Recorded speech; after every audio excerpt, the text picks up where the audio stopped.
தென்னாடுடைய சிவனை போற்றி எந்நாட்டவர்க்கு இறைவா போற்றி என் சிந்தனையில் சிவனிற்கு அவன் அருளாலே அவன் தாழ் வணங்கி.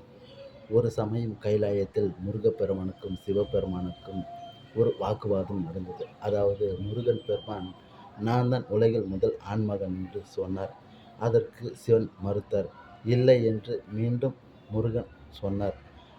அந்த சமயத்தில் அங்கு வந்த பார்வதி அது எப்படி என்று கேட்டார். என் அன்னையே, உன் கருவில் நான் வளர்ந்தேனா என்று கேட்டார். இல்லை என்று அவள் சொன்னாள். அப்படியென்றால் நான் தந்தை சிவன் நெற்றிக் கண்ணிலிருந்தானே தோன்றினேன். அப்பொழுது நான் தானே உலகில் முதல் ஆண்மகன் என்று சொன்னார். இதற்கு பார்வதியும் எதுவும் பேச முடியவில்லை.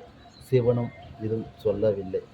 அந்த சமயத்தில் அங்கு வந்த விஷ்ணு, உன்னை போல் ஒரு ஞானி யாரும் இல்லை. ஆம், நீ சொன்னது உண்மைதான். உன் தந்தை நெற்றிக் கண்ணிலிருந்து நீ தோன்றியதால் நீதான் உலகில் முதல் ஆண்மகன் என்று அந்த வாதத்தை முடித்து வைத்தார் என்று ஒரு புராணம் சொல்லப்படுகிறது. ஓம் நம சிவாய.